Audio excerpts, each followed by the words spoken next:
Muy buenas noches. Es viernes, son las 8 y estamos nuevamente conversando. Nuestro invitado de hoy es un hombre que nació en la música y para la música. Para que usted vea que digo la verdad, déjeme comentarle algo. La primera palabra que aprendió fue mamá y la segunda fue una palabra inventada con las primeras 5 notas musicales: do, re, mi, fa, sol, la. Después, desde entonces, mejor dicho, no se ha apartado de la música. Oye música, estudia música, toca música, hace que otros toquen música y por si fuera poco, va a los conciertos, va a las salas de conciertos. Se le vio hace poco en Bellas Artes, pero no llegó solo, sino con Superman. Así que usted ya adivinó que nuestro invitado de hoy es Enrique Arturo Dimeque. Me encanta tenerte aquí, mil gracias. Muchas gracias, yo encantado de estar aquí. ¿Qué hacía Superman en Bellas Artes?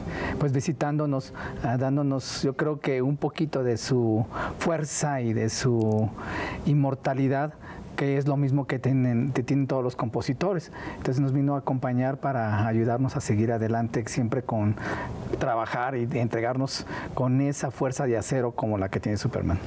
En esa ocasión fue en febrero, los primeros días de febrero, presentaste un concierto, Metrópolis, de un autor muy joven, la obra es de 1993.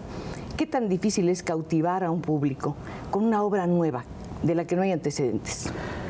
Siempre ha sido difícil. Creo que la historia nos cuenta cuando muchos compositores ya de fama internacional, hoy en día como Beethoven, como Mozart, como Händel, fueron pues no aplaudidos, a veces hasta abucheados por sus obras. Creo que siempre lo nuevo ha escandalizado a la gente y le es difícil aceptar.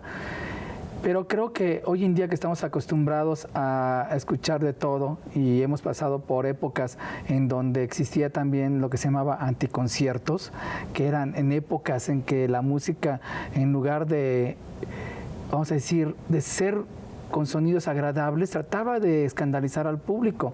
Había ocasiones que ciertos compositores se atrevían hasta agarrar las fotografías de otros compositores y romperlas en el escenario.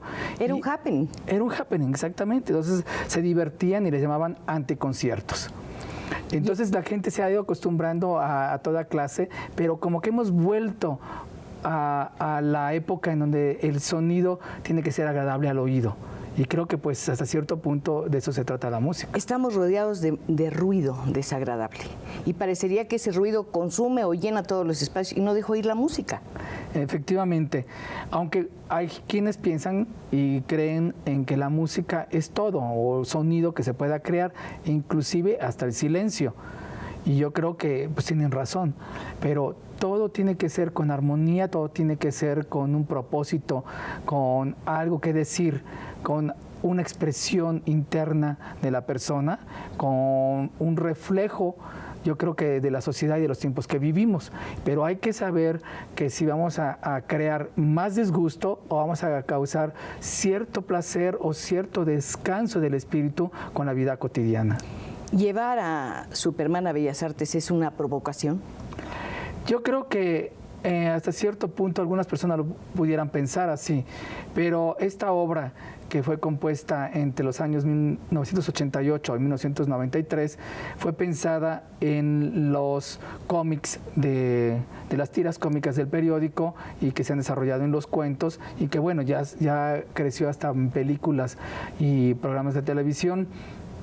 La idea de este compositor era hacer un homenaje a uno de los personajes más importantes de la sociedad norteamericana.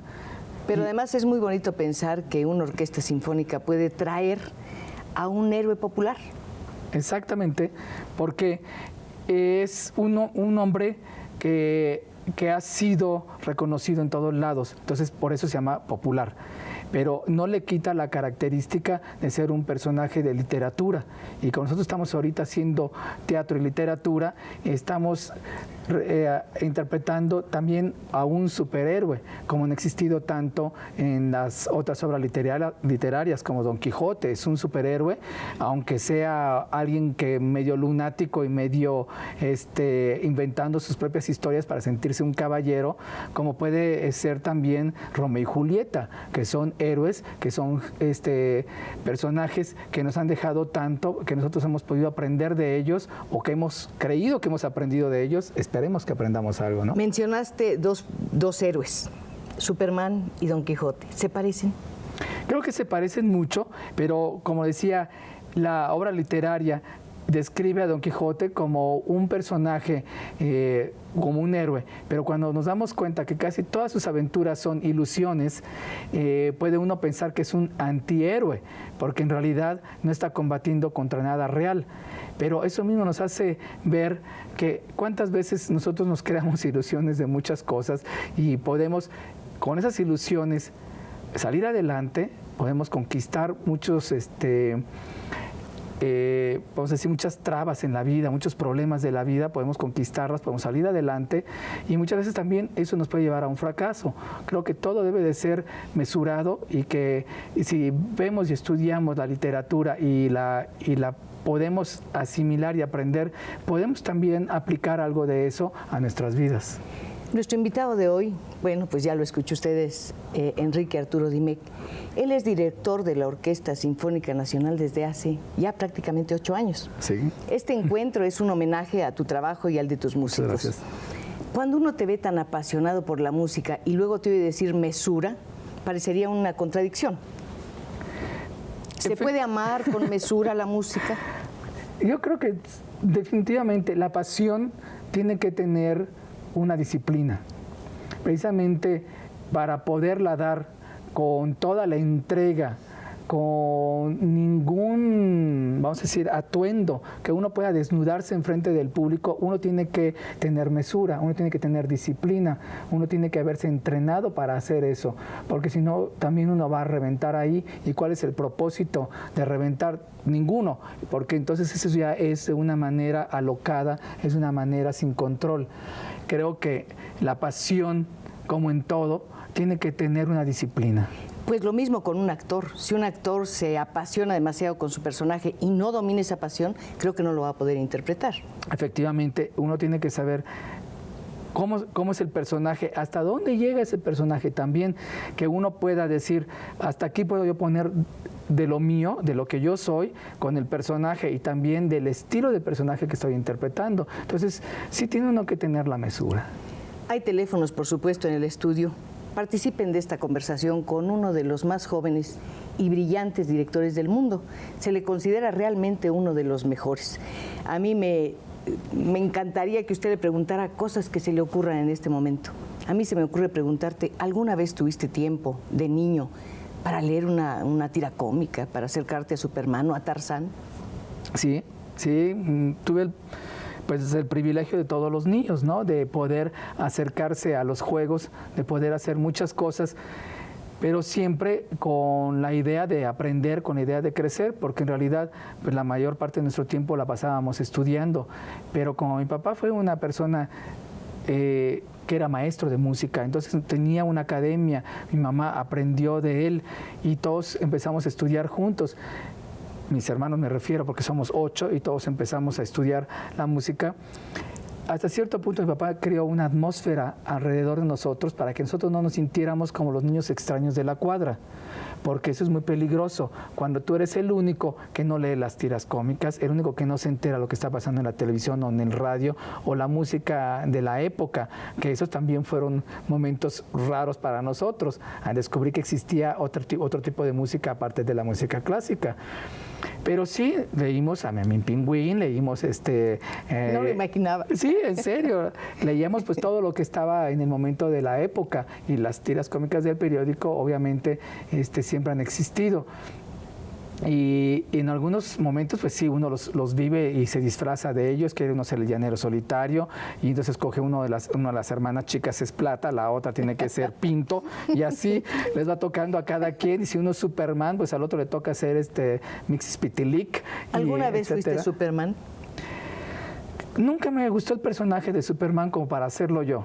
Siempre como que me gustaba ver a Superman como un héroe que atraía muchas cosas, pero a mí siempre me gustaba más algo así como el Linterna Verde, el hombre elástico, como que me atraía más eso porque era un poquito más flexible. Superman era como más rígido, sí, su visión y todo eso, cosas maravillosas, pero a mí me gustaba más esa flexibilidad que tenían los otros personajes. Pues a mí me parece que eras además un mago con tus horas del día, porque aparte de vivir esta ficción, aparte de acercarse a los héroes de las tiras cómicas, estudiaste instrumentos musicales. Tengo entendido que primero el violín, después el piano y después el corno francés. ¿Por qué esa selección de instrumentos? El violín, porque en mi casa mi papá era cuerdista y en realidad es una cosa chistosa porque mis hermanos, los 3 mayores que yo, ya estaban estudiando. Una tocaba el violonchelo, otra la viola y mi hermano el violín. Entonces, para formar un cuarteto se necesitaba otro violín y se necesitaba el segundo violín. Entonces, como yo era el más chiquito, pues ahí voy a dar al segundo violín, cosa que no me tenía muy contento de estar tocando el segundo violín. ¿Tú querías el primero? Claro, pero como era más chico que mi hermano dijo, tú tocas segundo violín. Pero hasta eso que después me gustó mucho, porque en el segundo violín yo podía oír las voces internas que pasaban en el cuarteto y me gustaba mucho jugar con todo eso. Pero ya antes había yo probado con el clarinete, porque el violín era muy grande para mí. Entonces yo no tenía el tamaño para estar tocando los violines de la época. Y un día mi papá consiguió que una familia de Monterrey que tenía un violín muy pequeñito me lo prestara para que yo pudiera empezar a estudiar el violín.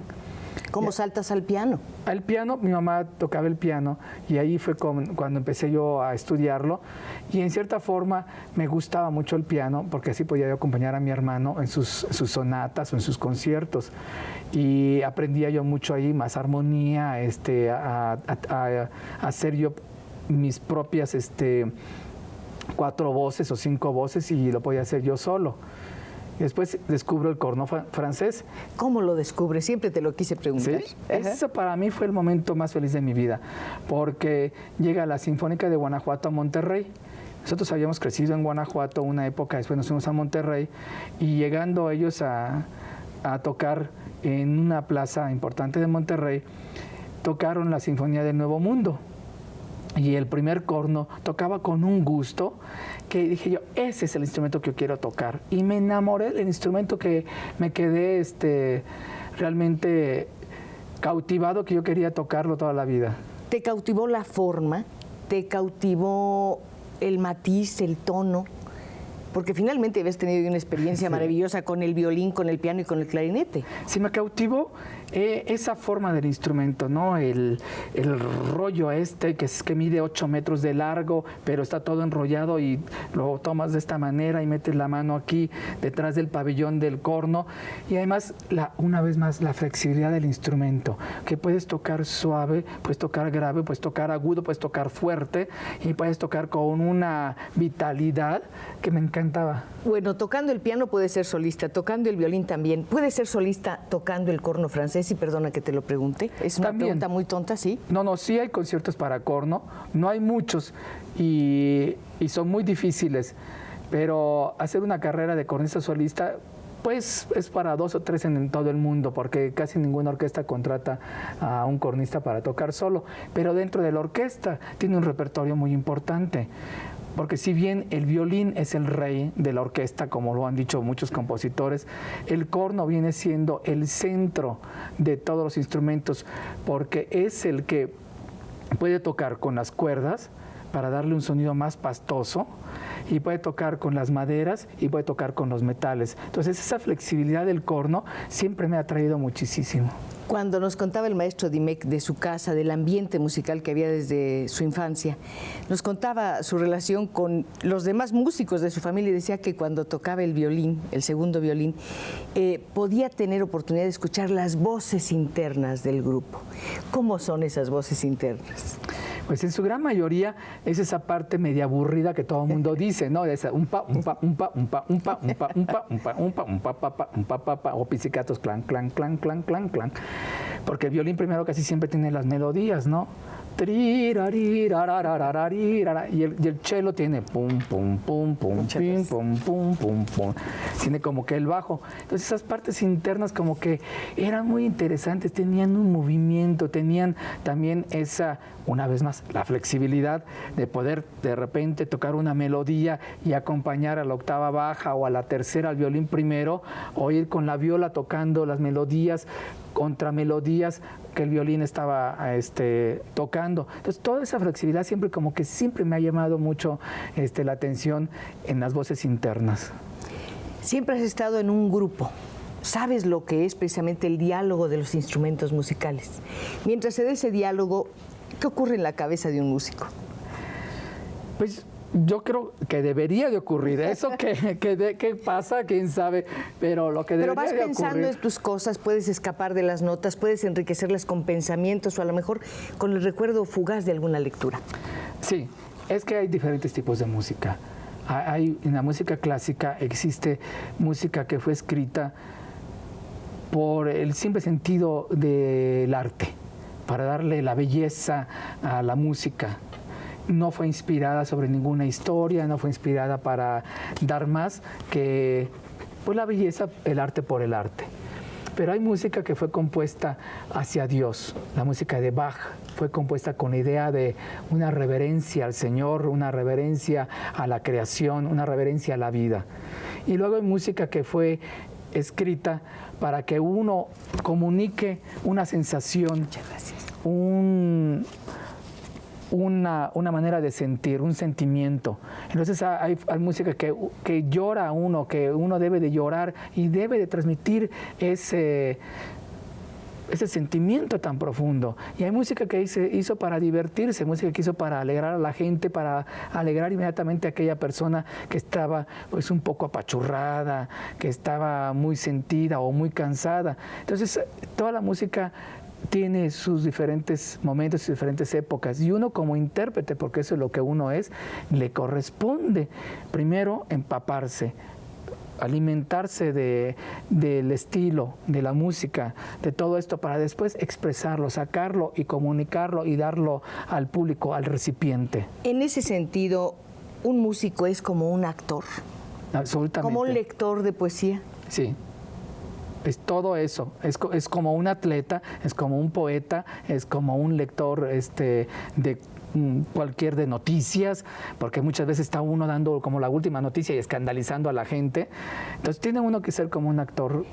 La música está escrita en un lenguaje que solamente lo pueden conocer los conocedores, perdón por la redundancia. Un músico de alguna manera es un traductor y al traductor se le considera a veces un traidor, porque no se ajusta precisamente a las palabras, pero más que a las palabras, a la idea de un texto. ¿Puede ocurrir eso sí, ¿verdad? De en la música? Traidor. Sí, claro, porque uno es un ser viviente, uno también tiene sus alegrías y sus problemas. Entonces muchas veces a uno se le pueden atravesar todos esos canales y uno transmitir una idea un poco diferente o con un poquitito de nada más de uno o de más, y ya con eso uno cambia el sentido a la música como el sentido a la palabra. Pues aquí hay muchas palabras que nos van llegando por el teléfono que atienden nuestras 10 telefonistas a quienes les agradecemos muchísimo su profesionalismo y a ustedes sus voces. Sigan llamando, sigan comentando, sigan conversando con un hombre que de verdad nació en y para la música. Vamos a empezar a ver qué nos dicen. Leticia Carballar Rivera dice, ¿con qué parte de su cuerpo siente que escucha y dirige su música? Es una pregunta muy bonita. Es una pregunta realmente muy bonita y creo que pocas personas me hubieran hecho una pregunta así, porque obviamente cualquiera puede decir que uno va a escuchar con los oídos, ¿no? No creo. Pero la prueba dice que uno escucha con todo el cuerpo, porque la vibración que se produce los sonidos realmente es como todas las ondas, es una onda sonora que no necesariamente tiene que ser escuchada por el oído, sino por todo el cuerpo. Entonces la vibración puede entrar directamente al estómago, como también a veces sale del estómago, como puede estar en los pies, como puede estar en las manos, como puede estar en el último cabello y en la uña del pie. Qué bonito. Luis Fernando Ramos dice, como director de la orquesta, ¿usted considera que en cualquier punto estratégico del Teatro del Palacio de Bellas Artes se escucha igual una sinfonía? Hay puntos vamos a decir que hay diferentes maneras de escuchar, porque la acústica en ningún lugar realmente es muy pareja, ya sea porque está el pequeño techo en el primer piso, o ya sea porque el sonido tiene la tendencia a subir como cosa natural. Entonces el segundo piso a veces se escucha mejor, en el tercer piso o en el último piso luego hay un rebote porque la bóveda da su curva natural, o en los laterales no se escucha porque el sonido se enfoca hacia el centro. Entonces sí hay puntos que le llamamos o puntos muertos o puntos sordos. Entonces depende también de cada quien, porque luego los oídos o las sensaciones de las personas son sutiles a ciertas vibraciones. Entonces les puede gustar más escuchar las frecuencias agudas o las frecuencias graves. Entonces puede uno buscar eso y decir, pues aquí se oyen mejor las frecuencias graves y a mí me gusta más eso, o a mí me gusta más escuchar todo en estereofonía, entonces me voy a otro lugar. A mí me encanta escuchar a Enrique Arturo Dimec, pero me encanta también escuchar la voz de usted. Y claro, para que vaya llegando, para que también nos demos un respiro. Claro, en la música hay espacios de silencio, pues yo creo que aquí vamos a tomar precisamente un compás de silencio mientras hacemos un corte, recibimos más llamadas y después seguimos esta conversación con uno de los más jóvenes y brillantes directores del mundo, Enrique Arturo Dimec.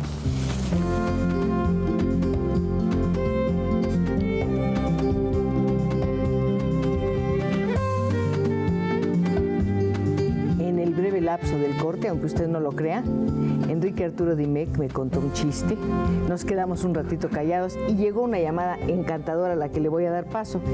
La manda un niño de 8 años. Dice, bueno, su nombre es Juan Enrique Flores Martínez y dice, le mando un saludo al director Enrique Arturo Dimec de parte de su gran admirador Juan Enrique Flores. Pues muchas gracias, tocayo. Esto es bonito y esto me lleva a preguntarte tu primera relación con la música. Ya no le explicaste, pero ya desde... Bueno, dicen que infancia es destino. En tu caso, la infancia no solamente fue destino, sino vocación. ¿Nunca tuviste ninguna duda respecto de a qué ibas a dedicarte? En realidad no. Siempre hubo juegos de preguntas que si tuviéramos la oportunidad de crecer en otro ambiente que hubiéramos escogido, y a veces jugábamos, no, pues que al abogado, que al ingeniero, que al doctor o a lo que sea, pero siempre como que regresábamos a la música, como que pues el entorno en mi casa estaba hecho a propósito para eso, era muy propicio para que nosotros nos desarrolláramos en la música. Fue tan propicio que, bueno, realmente tienes un conocimiento muy amplio de los instrumentos musicales, pero no te quedas en ello, sino que te vas a la dirección de orquesta. Yo siento que un director de orquesta es muchas cosas, pero antes que nada es un ser ávido, codicioso de todos los sonidos. Ya no te bastaban el corno francés, el violín, el piano, el clarinete, no, querías todos los demás instrumentos. No sé si estoy en lo justo. Efectivamente, yo me empecé a dar cuenta que los instrumentos los iba yo estudiando más y más, y entre más los estudiaba, más necesidad tenía de tenerlos juntos. Entonces para mí era una frustración, porque nomás tenía 2 manos y una boca, y aunque ya he visto yo gentes por ahí que puedan estar haciendo todo con unas hombres orquesta, pero no lograba yo tener el sonido que yo quería, y descubriendo con mi papá que mi segundo nombre era Arturo, que me Enrique Arturo, le pregunto por qué me llamaba así, me dijo que por Toscanini. Entonces en ese momento digo, ajá, eso es lo que yo quiero hacer. Y le decía, papá, ¿por qué? Le digo, porque así puedo tocar todos los instrumentos al mismo tiempo. Es una manera de gozar vicariamente de cada instrumento y de cada fragmento de la partitura. Exacto, entonces ya tú eres el responsable de todo. La orquesta se convierte en tu instrumento.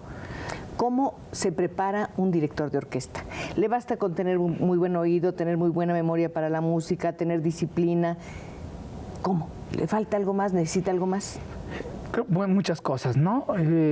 Yo creo que lo que acabas de decir, el buen oído es indiscutible, el también tener buenos ojos, una buena vista, para poder detectar también con la vista qué cosas no están funcionando, para poder ayudarles. Entonces, con el conocimiento que tú tienes de los instrumentos, de su técnica, de la problemática que existe entre sección y sección, puedes tú ayudarles a resolver los problemas más rápido, porque hay problemas de acústica, hay problemas que el ensamble va a ser afectado por la acústica, que la afinación va a afectar al ensamble y que entonces tú tienes que ir arreglando todo eso. Entonces utilizas tus oídos y tus ojos, no solamente las manos, sino tus 5 sentidos. Pero para llegar a esa preparación, tú estudias en tu casa. Al estudiar en tu casa, tienes que pensar muy bien que la música va a estar dentro de ti.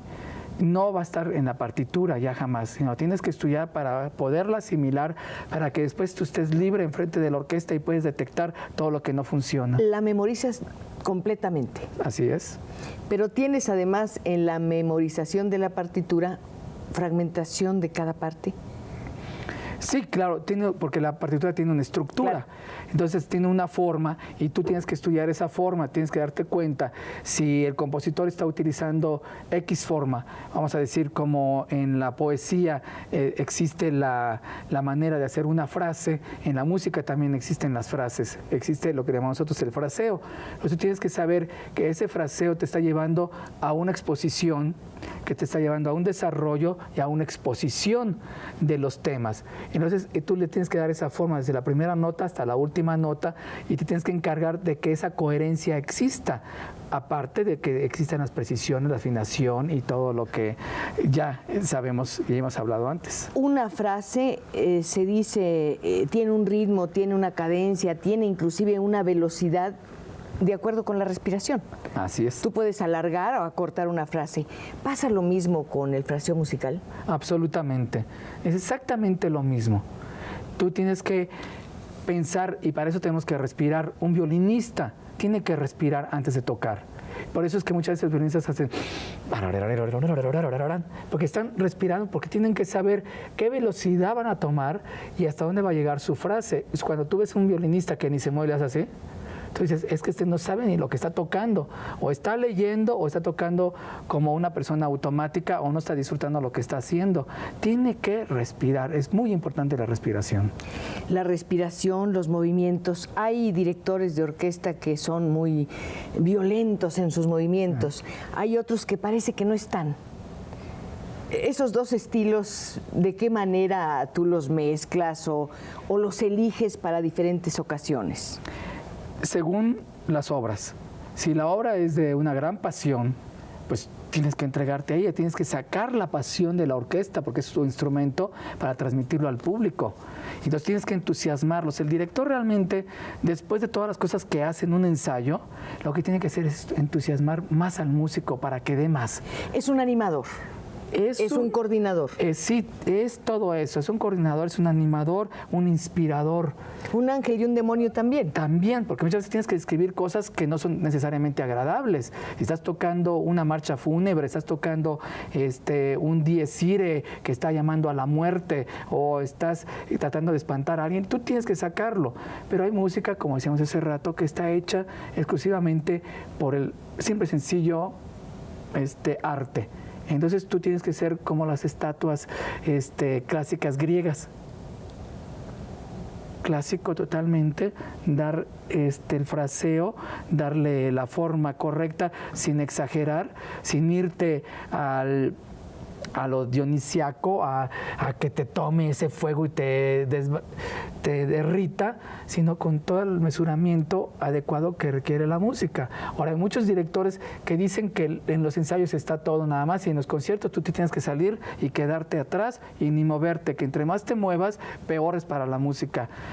Eso siempre y cuando los músicos ya no necesiten la motivación, eso siempre y cuando los músicos sepan que ellos tienen que hacer todo de principio a fin. Pero muchas veces los músicos, sobre todo hoy en día, necesitan más la motivación de los directores. ¿Por qué dices esa frase y la subrayaste? Los músicos, sobre todo hoy en día, ¿qué pasa? ¿Por qué necesitan más motivación si se supone que hay auditorios más grandes, que hay más medios para difundir su música, su trabajo y para proteger su trabajo, como son las uniones y los sindicatos de músicos? Porque es más difícil creer, es más difícil tener fe hoy en día. Porque tú crees en tantas cosas que a los 2 segundos te están desbaratando. Alguien te está diciendo exactamente lo contrario en lo que tú estabas creyendo. Entonces el músico, siendo uno de los seres más sensibles que existen en la humanidad, le afecta todo lo que pasa en el mundo. Entonces, todos esos problemas de guerras, de mentiras, de asaltos, de abusos, de económicos, todo eso al músico le afecta, porque uno lucha por un reconocimiento social.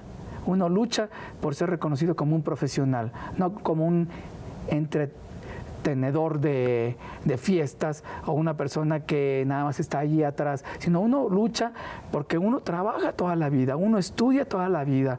Entonces, quiere uno ese reconocimiento, pero trabajas y ves que cuando ganas un poquito más, la vida se vuelve más cara. Entonces se vuelve la gente un poco desconfiada a que algún día vas a poder progresar y vas a poder estar adelante. Entonces el director tiene que venir a decir, ¿saben qué? Calmaos, porque nosotros no venimos aquí por el dinero, nosotros venimos aquí por el placer de hacer la música. Entonces, vamos a calmarnos, vamos a pensar en nuestros dioses, que son los autores por los que estamos aquí, y vamos a dar todo lo que tenemos. Entonces uno empieza a buscar por ahí, a sacar todo, y uno ve todavía que por ahí alguien se resiste y dice, sí, pero mis hijos están muriendo de hambre, ¿qué hago? Porque no puedo pagar la escuela, y porque el coche, y porque el tráfico, y porque quién sabe cuánto. Y uno, tú cálmate, maestro, mira esa nota que estás tocando ahí, ese don natural que agarraste ahí, disfrútalo, que eso es la vida, porque en ese momento tú estás creando, tú eres un creador. Entonces uno tiene que animar mucho. Bueno, yo estoy fascinada escuchándote porque me gusta pensar que hay alguien que con tanta pasión, con tanta honestidad, ama su trabajo, más allá de cualquier cosa. Como que eso da un sentido a la vida, por supuesto, ¿no? Absolutamente. Tú comentabas con algún periodista que en este tiempo debería estimularse mucho más la creación musical y que el público, la gente, la masa de la que formamos parte nosotros, por supuesto, la multitud, pudiera estar cerca de la música, porque eso sería una manera de contrarrestar la violencia que hay en el mundo. ¿Por qué lo dijiste?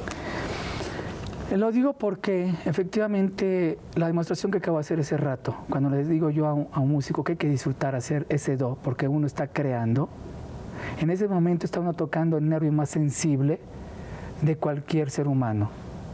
Entonces, en ese momento, esta persona se va a olvidar de todas sus preocupaciones, de todos sus problemas, y cuando lo crea y lo transmite, va a hacer que la otra persona también se calme y pueda lograr salir adelante con todos los problemas. Y si la persona es una persona muy violenta, muy agresiva, la música lo va a lograr calmar, porque ya va a empezar a encontrar una calma, una paz, que probablemente por ambiciones, por cualquier cosa de la agresividad de la sociedad, esta persona esté entendiendo mal la vida. El arte, la música sería una hermosa protesta contra la violencia que hay en el mundo. Definitivamente. ¿Contra la injusticia también? Para todo. Digo, si vemos que las plantas reviven cuando sienten las vibraciones de la música, y los animales, un animal que está todo así, le toca a uno y se calma el animal. Entonces dice uno, ¿cómo no un ser humano? Si somos los más inteligentes y los que sentimos más, ¿por qué nosotros no? ¿Que somos tan egoístas que no lo podemos admitir? Yo no quiero ser egoísta en este caso, estoy disfrutando enormemente de esta conversación, pero quiero que usted también disfrute participando en ella. Hable, llame, pregunte, proponga, reconozca. Si yo estuviera ahí donde usted está, inmediatamente tomaría el teléfono, marcaría el número en el estudio y le diría a Enrique Arturo Dimec cuánto le agradezco su pasión por el arte. Una pasión que no es ajena al poder. En el momento en que un hombre toma la batuta, toma la batuta, toma el poder en la mano. un director de orquesta es un hombre que lo ejerce. ¿Cómo? Primero con estudio, primero con preparación, porque el poder no es la batuta, el poder es el conocimiento, el poder es el saber transmitir sin ofender, sin interponer el ego. Desde ese momento está uno tomando la batuta. En el momento que uno interpone el ego, pierde uno todo el poder. Y entonces se vuelve uno prepotente. Entonces cuando empiezan los dictadores, cuando empiezan los malos manejos, cuando empiezan los malos entendidos. Entonces yo creo que primero es la seguridad y la pasión por la vocación, el respeto que uno le tenga a la profesión. Y desde allí cualquier profesión es tan digna como la de un papa o como la de un licenciado o como la de un doctor. Una persona que puede agarrar bien una escoba con dignidad y puede limpiar la calle perfectamente bien, ese es el amo del mundo, porque lo está haciendo con la pasión y con la creencia que lo está haciendo por servirse a sí mismo primero. Entonces el director de orquesta en ese momento, cuando cree en todo eso, tiene el poder, pero es un poder que puede perder fácilmente si atraviesa su ego. Un director de orquesta tiene un ejercicio de democracia y tiene un ejercicio muy interesante con cada uno de los individuos que forman la orquesta. Hay un solista, hay una primera voz, hay figuras relevantes, hay voces relevantes, pero hay alguien que apenas aporta unas cuantas notas. ¿Cómo decirle a ese músico que esas cuantas notas producidas por él son tan importantes como quizá la partitura, la enorme partitura que tiene a su cargo un solista? Ese es un factor que sigue siendo en muchos, como dijéramos, una discusión, porque como esa persona que puede estar sentada ahí atrás, estamos pensando en las percusiones, que muchas veces están sentadas la mayor parte del tiempo, pero ellos están como que contando y están escuchando. Y probablemente si entran a tiempo, nadie se da cuenta, todo suena bien, pero si no entran cuando deben de entrar, todo el mundo se da cuenta que no entró. Le dicen, ¿qué le pasó? Es que dejó de escuchar, dejó de contar o se quedó dormido. Entonces uno tiene que tener a estas personas con el rabillo del ojo bien checadas cuando está uno apasionadamente tratando de entusiasmar a todos y de repente fijarse si el otro está medio despierto o no, si está contando, si está oyendo, y para tenerlo listo y prepararlo y para un ¡pac! Y tenerlo ahí. ¡Pac! Como tú dices, aquí tenemos muchas llamadas. Saray Benavides Dimec, ¿sí? ¿Ya la conoces? Saray, sí. Sí. Quiero mandarle saludos al señor Dimec de parte de Plata y familia. Que siga su éxito siempre. Muchas gracias. Bueno, pues hay muchas más llamadas como esta. Juan Enrique Flores Martínez le manda un saludo al director Enrique Arturo Dimec de parte de su gran admirador, Juan Enrique Flores. Ya la habíamos leído. Felicito a la señora Cristina Pacheco por su programa. Y soy un ferviente seguidor de la Orquesta Sinfónica Nacional hace 40 años y nunca la había escuchado tan bien. Y le agradezco al señor Dimec tantas horas de placer que me ha dado. Esto te lo dice Manuel Contreras Ataide. Sí, tenemos un corte, ya lo sé, tenemos un corte. Aproveche para llamar, aproveche para decir, aproveche para sumar su voz a esta conversación que puede convertirse en realmente en un auténtico coro si usted llega hasta nosotros. Gracias.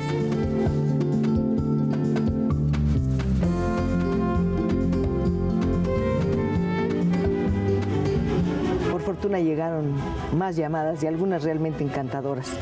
Taide López Medel dice, soy una persona de escasos recursos y no puedo asistir a un Palacio de Bellas Artes o a un teatro, pero gracias a estos programas he tenido la oportunidad de apreciar y conocer la buena música y no tengo palabras para agradecer que estén entrevistando a este gran director.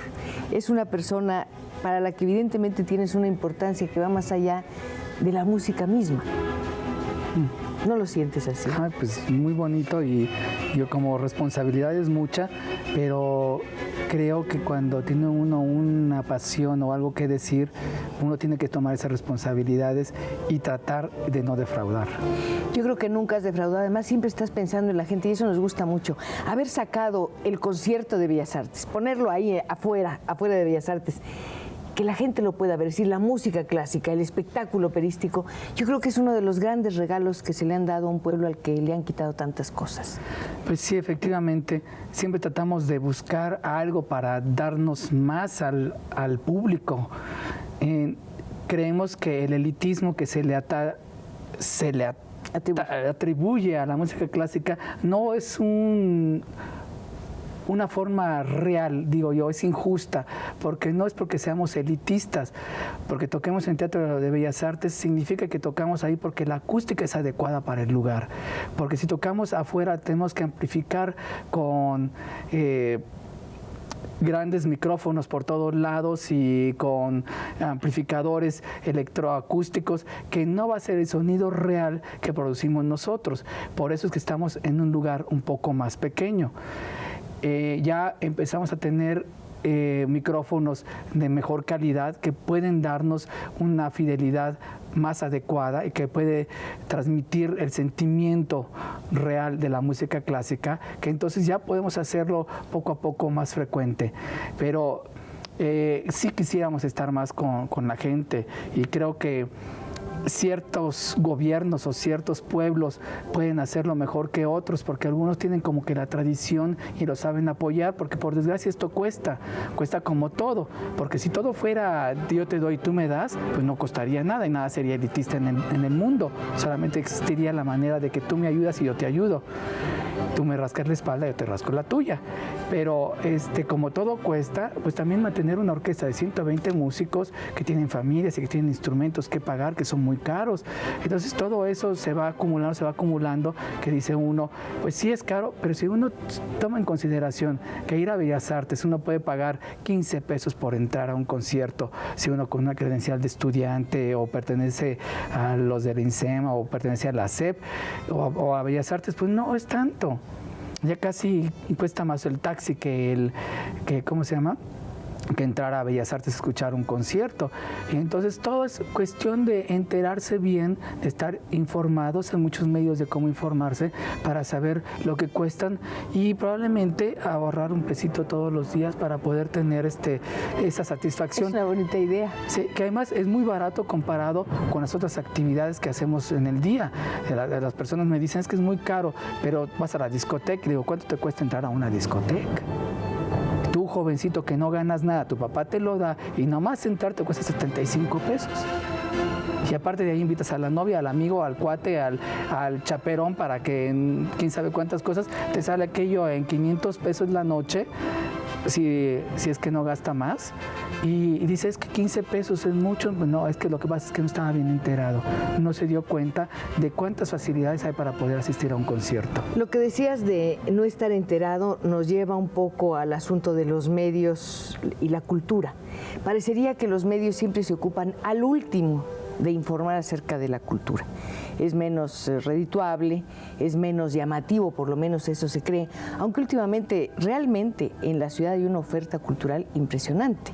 Muy buena. Vemos muy buenos conciertos, muy buenas obras de teatro, y esto me lleva a recordar algo que tú también me dijiste, me explicaste alguna vez que en la música es una decantación de todas las cosas, de todas las experiencias. Me decías, todo lo que vivimos y lo que somos está en la música.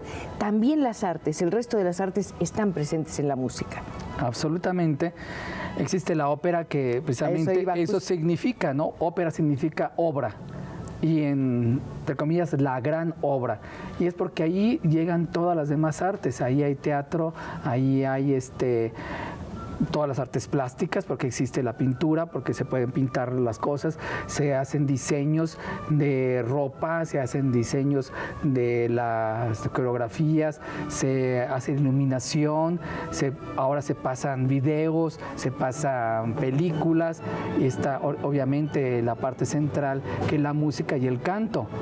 Entonces todo esto nos da el pretexto de unir la literatura que nos está dando como la Traviata, que es lo mismo que la Dama de las Camelias, y lo unimos todo y lo ponemos todo en una sola obra.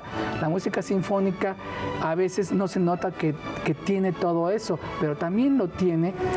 Hay mucha música que tiene que ver con la literatura, que tiene que ver con la pintura, que tiene que ver con el cine, como hicimos nosotros una temporada de la Sinfónica va al cine, que tiene que ver con el teatro, que estamos ahora con eso, la literatura y el teatro, que tiene que ver con la danza. Entonces, se abarcan todas las artes, se pueden expresar todas en un mismo lugar en 2 horas. Entonces, podemos tener toda la satisfacción ahí. El gran espectáculo que habíamos visto siempre en Bellas Artes o en los grandes escenarios sale a la calle. cambia el ritmo de la calle y de la vida con el solo hecho de estar ahí, aunque sea unas cuantas horas. ¿Cómo llega el ritmo, la intensidad, la atmósfera de la vida en la calle al teatro? ¿Cómo cambian los espectáculos? ¿Cómo cambian los espectáculos o cómo participa? Las dos cosas. Las cosas. Bueno, como en épocas antiguas, la música pues creció de los pueblos, de la necesidad, la expresión, es un lenguaje, es una manera ya sea de dar gracias al Creador o una manera de darse gracias a uno mismo por las conquistas del día, por las conquistas de una batalla, por las conquistas de una persona o a una persona. Entonces la manifestación de la música siempre se ha dado, pero en el Renacimiento, como la pintura, como la literatura y como todo, se empieza como a destilar, se empieza todo como un gotero a concentrarse y se empieza a convertir en un arte, se empieza a convertir en algo que tenemos que atesorar.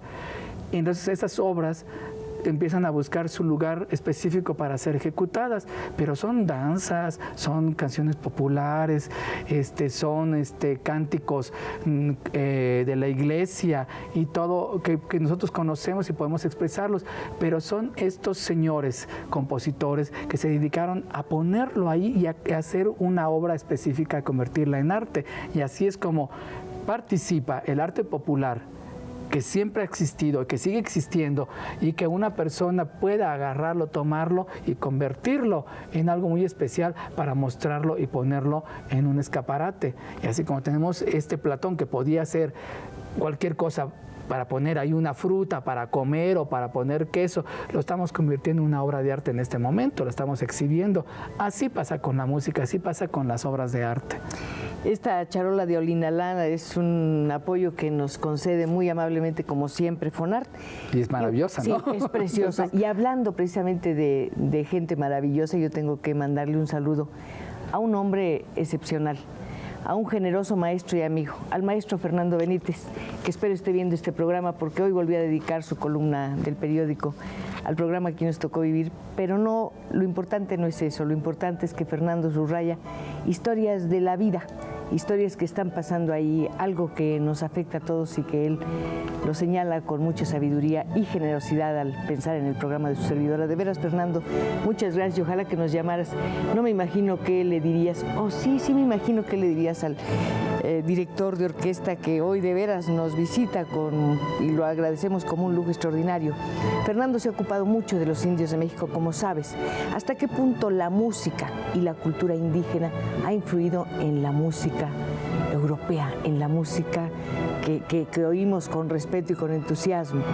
Pues de la misma manera como el jitomate ha influido a la alimentación italiana y a tantos platillos europeos e internacionales, la misma manera como el aguacate, la misma manera que el chocolate y el cacahuate, así de esa misma manera ha participado la música mexicana en todo lo demás, que salieron de aquí muchas raíces, pasaron a Europa, de ahí que habían venido de Europa, de África y de Asia, y habían entrado por las diferentes partes europeas, ya sea por España, por Hungría, por Rusia en el norte, llegan a destilarse de una manera, como habíamos hablado hace rato, y se convierten en obras muy especiales, como la Chacona, por ejemplo, que conocemos y que sabemos que es una obra de arte, y decimos inmediatamente, pues es o española o francesa, pero la compuso un alemán. ¡Qué maravilla! Sí, y no saben que es una danza que originariamente había salido de América, y así pasa también con la zarabanda, que pasa y llega a España y se convierte en una danza española. Qué cosas tan interesantes, ¿no? Muy interesantes, y además tú mencionaste Alemania, España y Francia, y ahí están realmente tus orígenes. Sí. No sé si esto te hizo wagneriano en un principio de tu vida, y por otra parte me encantaría rápidamente saber a qué se debe tu pasión por Mahler. Mi pasión por Mahler son varias combinaciones. Una, la manera como trabaja su orquesta, su orquestación, que la convierte en un instrumento muy especial, en donde el corno francés se convierte en un punto central de la orquestación.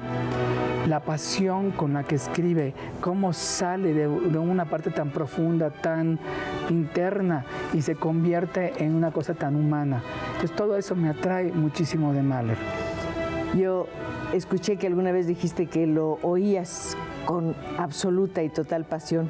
Y de veras es que la música es un mundo tan especial, es mágico, es misterioso, es todas las cosas, es como el mar que nos envuelve realmente. Así es. Yo quisiera seguir conversando contigo, me dicen que ya se me acabó el tiempo. 2 minutos me quedan y por eso le saqué la lengua a don Pedro, francamente, porque me dijo que nada más me quedaban 2 minutos, pero antes de terminar con esta conversación tengo que decirte lo que comenta Yolanda Hernández de Palafox. Dice, ¿por qué cuando usted dirige todos sus músculos están en movimiento, hasta sus risitos? A mi hija Mónica Andrade le encanta su físico, no nos perdemos ninguno de sus conciertos. Estamos enojadas porque solo tiene un concierto al mes. ¿Podrías tocar más de un concierto al mes? Sí, seguro. Claro, a veces tengo 2 conciertos al mes. ¿Cuál es su género de música predilecto? Te pregunta Cristian Briones Pérez.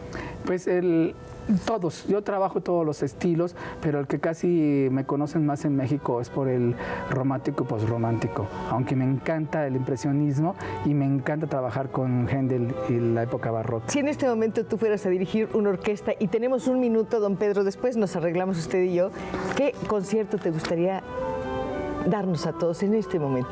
A una sinfonía de Mahler.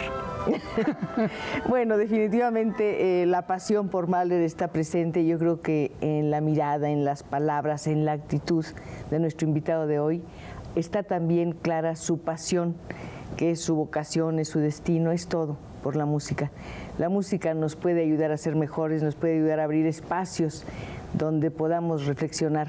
Interpreta todos nuestros sentimientos, nuestros pensamientos. Yo creo que la música nos acompaña desde siempre y para siempre.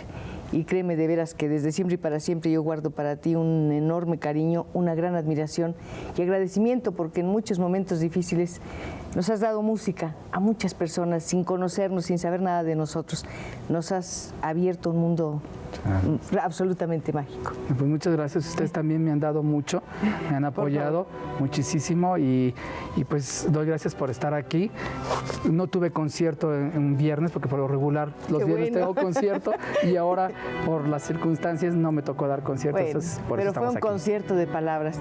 Muchas gracias de verdad por estar aquí, buen viaje porque sé que vas a salir pronto y gracias a los amigos que llamaron. No alcanzó el tiempo para pasar todas las llamadas, pero de verdad a todos muchas gracias y a ti nuevamente gracias. No, y de mi parte muchas gracias a todos también y saludo a todos, por favor. Mañana nos vemos, sí, a las 9 en punto. Mira, vamos a ver si...